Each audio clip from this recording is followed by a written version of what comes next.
Hi and welcome. This video is in relation to negotiation tools other than salary, especially if the budget's just not there to match the person's expectations or desires, I suppose. So there is a couple of ideas, 7 in total.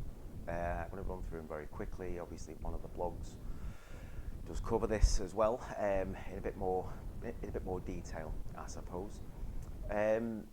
Okay, when it comes to negotiating with candidates, obviously people tend to think that salary is the be-all and end-all. It's really not.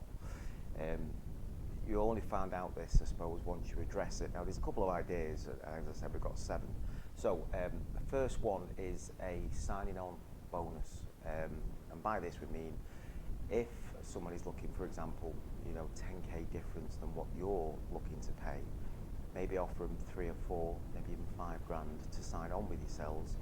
It does really help to put a clause in the contract that if they leave within a certain amount of time, they have to pay a certain percentage back, so on and so on, so they don't just walk in for a month, get it and bugger off. Okay, next one is you can offer a deferred salary review, whether it be 3, 6 or 12 months down the line. This is another incentive for someone to come with you if they know they've got the potential to earn more money further down the line if they hit their milestones, I suppose. A lot of candidates as well, this is point 3, sorry, a lot of candidates want a better or would prefer better working hours, so more flexible working. So you can offer this when they come in. Now, the candidate probably won't address this first of all because they won't want to be seen as expecting too much from a company, I suppose, probably the polite way of saying it, or seeing that they're lazy or just trying to ask before they even started. So you can offer this, sometimes it can be a good trade-off against the lower salary. You could also put a huge emphasis on work-life balance working with you guys, because a lot of other companies nowadays can work people into the ground. So you can emphasise this a lot more in relation to not being paid as much as they were hoping. Because obviously then they're going to get paid for the work that they do, whereas some companies now, I think it's common practice to work for unpaid or work overtime unpaid. Okay, the other one is offering extra holidays. Now, the only downside to this is you could get some of your staff not happy about that side of things if someone is going to be getting extra holidays.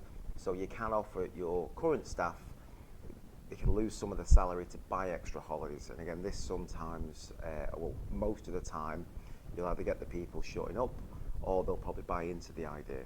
Okay, so that's another good one for you. Point 6 is duvet days. Now, these are days, I don't know if you've heard of these or not, but the days when you allow people maybe 2 or 3 times out the year, rather than ringing in sick or something like that, where if they just wake up and just can't get their head off the pillow, they can come in later that day. They can start at midday or 11 or something like that. We do it with some of our staff, and the sickness level drops right off, believe it or not, especially on a Monday morning. So yeah, offer duvet days, and again, it's another good incentive to get people in there. The other good one, and something that most companies do anyway, but not all companies, is offer an annual bonus. Again, it's similar to the sign-on bonus, but this one is they've worked for X amount of time before you have to give them the money. If the candidate or the employee is confident in his own ability to do well, this usually is a no-brainer.